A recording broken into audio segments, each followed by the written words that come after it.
Good morning students. आज जो topic हम पढ़ेंगे वो है यहाँ पर equilibrium constant from Nernst equation. हम किस तरीके से नर्स्ट इक्वेशन को यूज़ करके इक्विलिब्रियम कांस्टेंट की वैल्यू है वो फाइंड कर सकते हैं, वो इस वीडियो के अंदर हम सीखेंगे यहाँ पर। तो उससे पहले हम लिख लेते हैं यहाँ पर नर्स्ट इक्वेशन, और क्या होता है वो तो ऑलरेडी मैं वीडियो है वो पोस्ट कर चुकी हूँ उसके रिगार्डिंग, और न्यूमेरिकल्स भी मैंने इसके बताए थे कि भाई किस तरीके से हम सॉल्व कर सकते हैं और वहाँ पर ई सेल कैसे फाइंड कर सकते हैं नर्स्ट इक्वेशन से। और अब यहाँ पर हम सीखेंगे नर्स्ट इक्वेशन से ही हम इक्विलिब्रियम कांस्टेंट है वो कैसे फाइंड कर सकते हैं। तो नर्स्ट इक्वेशन हम किस तरीके से लिखते हैं, E cell equals to E not cell minus, यहाँ पर अब हम लिखेंगे R T upon N F L N Q. ये हमने लिखा था वहाँ पर इनिशियली जब हमने डेरिवेशन किया था वहाँ पर। तो अब यहाँ पर हमें निकालना है इक्विलिब्रियम कांस्टेंट। तो जब हम इक्विलिब्रियम कांस्टेंट यहाँ पर फाइंड कर रहे हैं, जब हम इक्विलिब्रियम की बात कर रहे हैं वहाँ पर, तो इसका मतलब है कि अगर पर्टिकुलर कोई भी इलेक्ट्रोकेमिकल सेल है वो इक्विलिब्रियम अटेन कर चुकी है, तो उस कंडीशन के अंदर वहाँ पर ध्यान आपको रखना है एट इक्विलिब्रियम पर वहाँ पर क्या होगा, ई सेल है सबसे पहले तो जीरो हो जाएगा, ये कंडीशन आपको ध्यान रखनी है। सेकंड यहाँ पर जो क्यू है वो केसी के इक्वल हो जाएगा। तो ये दो मेन पॉइंट हैं जो आपको वहाँ पर ध्यान रखने ही, E cell will be zero और क्यू है वो किसके इक्वल हो जाएगा, वहाँ पर केसी के इक्वल हो जाएगा। अब हम ये वैल्यूज यहाँ पर क्या करेंगे, यहाँ पर अप्लाई करेंगे। तो उस कंडीशन के अंदर वहाँ पर ये तो हो गया जीरो, ये हो गया ई नॉट सेल माइनस, अब यहाँ पर वही सारी वैल्यूज अगर हम पुट करें तो वहाँ पर क्या हो जाएगा कि भाई हम R की जगह तो वैल्यू पुट कर देंगे 8.314, यहाँ पर टेम्परेचर 298 जो स्टैंडर्ड होता है वो हमने पुट किया, n number of electron transferred हो गया, और यहाँ पर फैराडे कांस्टेंट जो एग्जैक्ट वैल्यू है वो 96487। वैसे जनरली हम जब कैलकुलेशन करते हैं तो 96500 है वो लिख देते हैं, क्योंकि वहाँ पर जो जीरो से उनको कट करना ईजी रहता है। और यहाँ पर अगर हम एलन बेस को लॉग बेस 10 में कन्वर्ट करना चाहें तो हम क्या करेंगे, वहाँ पर जो कन्वर्जन फैक्टर है 2.303 यहाँ पर इसके अंदर लिख देंगे हम, साथ ही साथ यहाँ पर आ जाएगा लॉग क्यू सी। ठीक है, यहाँ पर ये हमने लिख दिया यहाँ पर।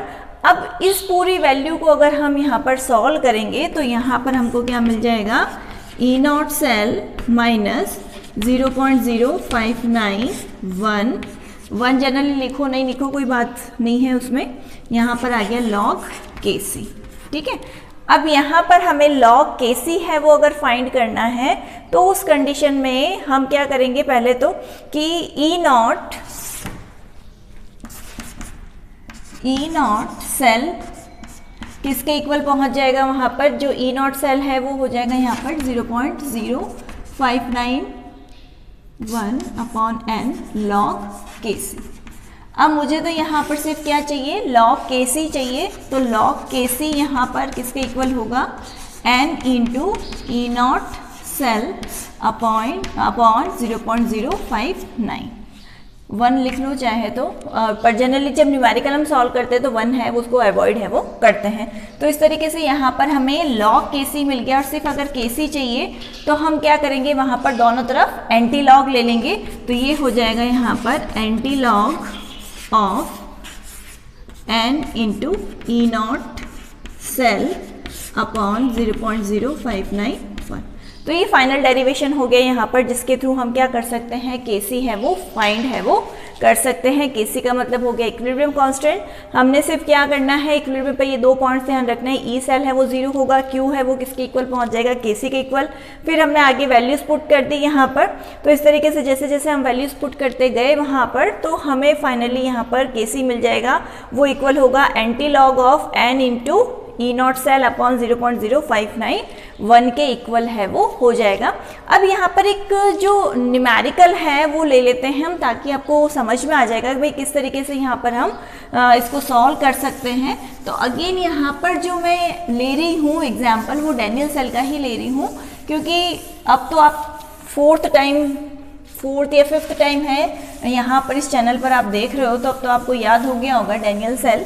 तो डैनियल सेल का इक्वेशन हम लिख लेते हैं पहले, zinc plus copper +2 Zn+2 C, ठीक है। अब यहाँ पर नंबर ऑफ जो इलेक्ट्रॉन जो ट्रांसफर हो रहे हैं वो 2 हो रहे हैं। इसके लिए अगर हमें यहाँ पर Kc है वो अगर फाइंड करना है तो उस कंडीशन में, और जो E0 है, E0 सेल वो होगा 1.1 वोल्ट। यहाँ पर ये हमने लिख लिया क्योंकि यही हमको मेन चाहिए वहाँ पर, तो ये ऑलरेडी यहाँ पर हमने लिख लिया है। अब इसके लिए हमें क्या फाइंड करना है, यहाँ पर Kc है वो फाइंड करना है। तो Kc जब भी फाइंड करना होगा तो सबसे पहले तो आप यहाँ पर क्या लगा लोगे, इसका फॉर्मूला है वो लगा लोगे। तो जो थोड़ी देर पहले हमने यहाँ पर लिखा भी था, तो वो फॉर्मूला यहाँ पर हम लिख देंगे। एंटी लॉग हमें किसका लेना है, यहाँ पर n into E0 cell upon 0.059, ये हमने लिख दिया। अब इसका हम जब एंटी लॉग लेंगे तो यहाँ पर n की जगह हम वैल्यू पुट कर देंगे 2, ये हो गया 1.1 अपॉन 0.059, और इसका हमें लेना है एंटी लॉग। तो जब आप एंटी लॉग लोगे तो आपको यहाँ पर आंसर है वो यहाँ पर मिलेगा 37.288, जिसका हमें क्या लेना है, यहाँ पर एंटी लॉग है वो लेना है। तो एंटी लॉग जब भी हम लेते हैं तो उस कंडीशन में क्या होता है कि जो भी पॉइंट से जो पहले वाले जो नंबर्स हैं, अगर जैसे यहाँ पर 37 लिखा हुआ है तो वो पावर में है वो चला जाएगा। तो यहाँ पर 10⁻37 तो ये हो गया। फिर आप इसका एंटी लॉग वाली जो टेबल है उसमें 0.28 का 8 पर अगर आप देखोगे तो आपको मिलेगा वहाँ पर 1.94, और बुक्स के अंदर इसको 1.94 को वहाँ पर राउंड ऑफ करके आपको 2 भी लिखा हुआ मिल सकता है। तो एग्जैक्ट आंसर है वो ये हो जाएगा यहाँ पर 1.94 इंटू 10⁻37 है वो Kc की वैल्यू है वो आपको मिल जाएगी। एक और क्वेश्चन यहाँ पर देख लेते हैं हम, करना बिल्कुल इसी तरीके से है, फॉर्मूला यही रहने देती हूँ मैं। इक्वेशन हम चेंज कर लेते हैं। इक्वेशन अगर वहाँ पर चेंज कर लिया, यहाँ पर अगर हमने इक्वेशन ले ली जिसके अंदर जो Cu है वो यहाँ पर एज ए जो एनोड है वो काम करेगा, और सिल्वर है वो एज ए कैथोड है वो काम करेगा। तो उस कंडीशन के अंदर E0 की वैल्यूज़ जो आपको मिलेगी वो थोड़ी चेंज है वो मिलेगी। अगर दे रखा हो तो अच्छी बात है, अदरवाइज वहाँ पर क्या होगा कि इसकी जो वैल्यू है E0 सेल की 0.80, फिर ये हो जाएगा 3-4 में से माइनस करेंगे तो मिल जाएगा 0.46 वोल्ट। ये E0 सेल काफ़ी बार तो होता है कि उसमें गिवन ही होता है, तो दोनों तरीके से मैंने बता दिया। क्योंकि जो कैथोड है उसके लिए होगा ये 0.80, और कॉपर के लिए जो SRP की वैल्यू होती है 0.34 वोल्ट होती है। तो अधिकतर तो वैसे ही बच्चों को याद रहती है, तो ये अगर वैल्यूज़ अगर पुट कर दे तो यहाँ पर E0 सेल है वो ये मिल जाएगा यहाँ पर। अब यही सेम चीज़ आगे हम अगर यहाँ पर पुट करें तो यहाँ पर N जो हो रहा है, N की वैल्यू है क्योंकि कॉपर है वो 2 इलेक्ट्रॉन लूज कर रहा है, और 2 सिल्वर के यहाँ पर आयन से जो एक इलेक्ट्रॉन क्या कर रहे हैं, गेन है वो कर रहे हैं। तो टोटल नंबर ऑफ इलेक्ट्रॉन जो ट्रांसफर हो रहा है वो कितना मिल रहा है हमको, 2 है वो मिल रहा है। तो आगे यही वैल्यूज हम पुट करेंगे यहाँ पर। एंटी लॉग यहाँ पर हमने लिखा 2, और E0 सेल की जगह 0.46 पुट करेंगे यहाँ पर, इसको डिवाइड करेंगे 0.059 से, तो हमें यहाँ पर मिलेगा एंटी लॉग ऑफ, यहाँ पर इसको अगर सॉल्व करेंगे तो हमें मिलेगा यहाँ पर 15.6 है वो मिलेगा। और इसको जब हम फर्दर है वो सॉल्व करेंगे तो वही मैंने क्या कहा था कि जो डेसिमल से जो पहले वाली जो डिजिट है वो किस में चली जाएगी, पावर में है वो चली जाएगी। तो यहाँ पर Kc की वैल्यू कितनी हो जाएगी, 10⁻15 तो हो गया। और जब 0.6 के लिए अगर आप वहाँ पर जो अपनी बुक है उसमें एंटी लॉग की जो टेबल है उसमें अगर आप देखोगे तो आपको मिलेगा वहाँ पर 3.92। ठीक है, वैसे तो वहाँ पर तो मिलेगा कि 0.39 और 81 इस तरीके से मिलेगा आपको, या 18 ऐसा कुछ है वहाँ पर। तो इसको अगर हमें सिर्फ मतलब वहीं तक ही रखना है उसके अंदर, तो इसको राउंड ऑफ कर देंगे तो ये हो जाएगा 392। पर जब हम यहाँ पर एंटीलॉग में लिखते हैं तो एक प्लेस है वो बढ़ाकर वहाँ पर हम पॉइंट है वो लगाते हैं, तो ये हो जाएगा 3.92 और इंटू 10⁻15। तो इस तरीके से हम यहाँ पर क्या कर सकते हैं, कोई भी क्वेश्चन है वो ईजी तरीके से यहाँ पर सॉल्व कर सकते हैं।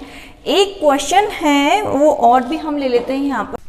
अब एक और यहाँ पर क्वेश्चन हम देख लेते हैं। क्वेश्चन ये दे रखा है, what is the value of equilibrium constant for a reaction in which E naught is equal to 0। अगर कोई ऐसा वहाँ पर दे रखा है रिएक्शन जिसके अंदर वहाँ पर उस पर्टिकुलर जो सेल है उसके लिए ई नॉट है वही आपको 0 मिल रहा है, तो उसके लिए आपको केसी है वो फाइंड करना है। तो केसी है वो क्या होगा, तो यहाँ पर अगर हम वही फॉर्मूला है वो अप्लाई करें तो केसी इक्वल्स टू हम क्या लगाते हैं, एंटीलॉग, और यहाँ पर हमें लिखना है n into E not cell upon 0.059, ये हमको फॉर्मूला लगाना है। अगर यहाँ पर इसकी जगह मैं 0 है वो पुट कर दूँ, ई नॉट की जगह अगर 0 पुट कर दूँ, तो इसको अगर मैं 0 से मल्टीप्लाई करूँगी तो ये पूरा जो टर्म है वो भी क्या हो जाएगा, 0 हो जाएगा। फिर हम आगे बढ़ेंगे, एंटी लॉग हमें किसका लेना है, 0 का लेना है। तो जब भी हम 0 का एंटीलॉग लेते हैं तो 0 मत लिख देना, वो होगा वहाँ पर 1। चाहे तो आप टेबल में जाकर चेक कर सकते हो। तो उस कंडीशन के अंदर वहाँ पर जो केसी की वैल्यू आपको कितनी मिलेगी, 1 है वो मिलेगी। ये आपको ध्यान रखना है वहाँ पर। और वैसे भी अगर किसी की भी पावर अगर 0, एंटीलॉग का मतलब है वो पावर में भेज देता है, अगर किसी की भी पावर अगर 0 होती है तो वहाँ पर क्या होगा कि उसकी जो वैल्यू है वो कितनी आएगी, वहाँ पर 1 है वो हम लिखते हैं लॉग के मतलब इसके अंदर टर्म्स के अंदर। तो उस कंडीशन के अंदर यहाँ पर आपको आंसर है वो कितना मिलेगा, वहाँ पर 1 है वो मिलेगा। अब नेक्स्ट क्वेश्चन एक और ले लेते हैं। अगर वहाँ पर जैसे दे रखा है Fe+3 + 2i minus gives us 2Fe+2 + i2। इस कंडीशन के अंदर वहाँ पर जो Fe+3 है वो रिड्यूस होकर किस में कन्वर्ट हो रहा है, Fe+2 में कन्वर्ट हो रहा है। I- है वो ऑक्सीडाइज होकर किस में जा रहा है, I2 के अंदर जा रहा है। अब इस पर्टिकुलर कंडीशन के लिए वहाँ पर E नॉट सेल है वो दे रखा है आपको, Kc और डेल्टा G नॉट है वो स्टैंडर्ड गिव्स फ्री एनर्जी है वो आपको फाइंड करना है। बहुत सिंपल से क्वेश्चन है यहाँ पर। अब यहाँ पर अगर Kc है वो अगर हम यहाँ पर फाइंड करें तो Kc के लिए फॉर्मूला वही हमको लगाना है, Kc इक्वल्स टू एंटीलॉग, जितनी बार आप न्यूमेरिकल करें उतनी बार फॉर्मूला है वो लिखते जाएं ताकि आपको याद है वो होता जाएगा। n into E not cell upon यहाँ पर 0.059 है वो हो जाएगा। अब वैल्यू सारी गिवन है, कुछ करना ही नहीं है, वहाँ पर सिर्फ आपको यहाँ पर ये जो गिवन है उनको पुट करते जाना है। यहाँ पर 2 इलेक्ट्रॉन क्या हो रहा है, ये एक Fe है वो 1 इलेक्ट्रॉन गेन कर रहा है, तो 2 Fe कितने इलेक्ट्रॉन गेन करेंगे, 2। और यहाँ पर 2i माइनस ये कन्वर्ट हो रहा है I2 के अंदर, तो इसका मतलब हर एक i माइनस है वो वहाँ पर 1-1 इलेक्ट्रॉन लूज कर रहा है। तो 2i माइनस है तो दोनों 1-1 इलेक्ट्रॉन लूज कर रहे हैं। ये 2 Fe+3 हैं जो 2 इलेक्ट्रॉन गेन करके Fe+2 में कन्वर्ट हो रहे हैं। तो यहाँ पर n की वैल्यू कितनी हो गई, n है वो हो गई। आपको ई नॉट सेल है वो दे रखा है 0.236 अपॉन 0.059। आप इसको सॉल्व करोगे, एंटीलॉग लोगे तो आपको यहाँ पर मिलेगा आंसर 10⁸ ये आंसर आपको मिल जाएगा यहाँ पर। तो इस तरीके से हमने इसको सॉल्व कर लिया। तो एक पार्ट तो हमारा हो गया, यहाँ पर केसी हमने फाइंड कर लिया इस तरीके से। अब हमें सिर्फ क्या करना है, डेल्टा जी है वो फाइंड करना है। तो डेल्टा जी फाइंड करने के लिए यहाँ पर हमें अगेन हम फॉर्मूला लगाएंगे। फॉर्मूला क्या होगा, ये मैं ऑलरेडी आपको एक वीडियो मैंने ऑलरेडी बना दिया है इसके लिए, डेल्टा जी के लिए, तो उस पर आप जाकर देख सकते हो पूरा डिटेल के अंदर। और अदरवाइज यहाँ मैं बता ही रही हूँ आपको, -NFE नॉट सेल। उस पर्टिकुलर वीडियो में हमने ये भी डिस्कस किया था कि भाई डेल्टा जी है वो यहाँ पर हमेशा है वो डिक्रीज़ होगा। वर्क डन जब भी होता है तो delta G gives free energy में हमेशा कमी आती है, और अगर ये कम हो रहा है तो हमेशा उस कंडीशन के अंदर अगर हमें कोई रिएक्शन स्पॉन्टेनियस है या स्पॉन्टेनियस रिएक्शन होनी चाहिए तो उस कंडीशन में ये डेल्टा जी तो होगा नेगेटिव, और ई सेल हमारा क्या होना चाहिए, पॉजिटिव है वो होना चाहिए। हमने कल फिजिबिलिटी ऑफ सेल रिएक्शन के अंदर डिस्कस किया था, और बहुत इंपॉर्टेंट क्वेश्चन है। आजकल इस टाइप के ही क्वेश्चन है वो कॉम्पिटिटिव एग्जाम्स के अंदर घुमा फिरा के है वो पूछे जाते हैं, जैसे इस टाइप का ये क्वेश्चन था। तो अधिकतर तो 0 देखकर ही वो डायरेक्ट है वो 0 लिखकर आ जाते हैं, बट आंसर 0 नहीं होगा वहाँ पर आंसर क्या होगा, आंसर होगा 1 इसके अंदर। सेम यहाँ पर भी क्या है कि भाई आपको बहुत सोच समझ के है वो वैल्यूज़ है वो पुट करनी है और आंसर है वो फाइंड करना है। यहाँ पर हमने ये 2 लिखा, यहाँ पर कैलकुलेशन हम कर रहे हैं तो वैल्यू पुट करेंगे 96,500, यहाँ पर ये पुट कर दिया 0.236। अगर आप इसको सॉल्व करोगे तो वहाँ पर मिलेगा 45548। ये जूल के अंदर है वो आपको मिल जाएगा यहाँ पर। तो इस तरीके से यहाँ पर ये हमने फॉर्मूला लगाकर यहाँ पर क्वेश्चन है उसको सॉल्व कर लिया। तो इस तरीके से क्वेश्चंस के फॉर्मूले अगर आपको पता हो तो इजी तरीके से आप यहाँ पर न्यूमेरिकल है वो सॉल्व कर सकते हो सकता है कि काफ़ी बार जो तीनों चीज़ें हैं एक ही क्वेश्चन में पूछ ली जाए, मतलब ई सेल भी पूछ लिया जाए आपसे, या फिर वहाँ पर आपसे डेल्टा जी उसके साथ में कंबाइन करके पूछ लिया जाए, या फिर काफ़ी बार इस तरीके से टर्म्स एंड कंडीशन देकर के सी और डेल्टा जी है, डेल्टा जी नॉट एक साथ पूछ लिया जाए। तो किसी भी तरीके से 3 मार्क के क्वेश्चन के अंदर इन्हीं में से नर्स्ट इक्वेशन या फिर केसी या फिर डेल्टा जी, इन्हीं में से घूम फिर के क्वेश्चंस हैं वो बनते हैं। और एमसीक्यू के अंदर जरूर इस टाइप के क्वेश्चंस हैं वो पूछे जा सकते हैं आपसे, क्योंकि लेवल थोड़ा धीरे धीरे बढ़ रहा है यहाँ पर, तो हो सकता है कि इस टाइप का क्वेश्चन है वो कोई आ जाए। तो इसलिए पता होना चाहिए यहाँ पर कि हम किस तरीके से यहाँ पर फॉर्मूले से यहाँ पर अगर कोई 0 दे दिया तो एंटी लॉग 0 की वैल्यू है वो क्या होनी चाहिए। तो ये थोड़ा बहुत नॉलेज है वो आपको होना चाहिए। तो ये था आज का वीडियो जिसमें हम लोगों ने सीखा केसी के बारे में, मतलब इक्विलिब्रियम कांस्टेंट के बारे में, और कैसे क्वेश्चंस आ सकते हैं बोर्ड के अंदर, एग्जाम्स के अंदर, कॉम्पिटिटिव एग्जाम्स के अंदर। तो वो सारा हमने इस पर्टिकुलर वीडियो में डिस्कस किया। और आप लोगों को ये सारे क्वेश्चन जो हैं जहाँ तक आपको चाहते हो कि भाई जितने से ज़्यादा आप अच्छा से अच्छा स्कोर कर पाओ, तो कॉपी में ज़रूर इनको आप नोट डाउन करके प्रैक्टिस है वो किया करो। Thank you.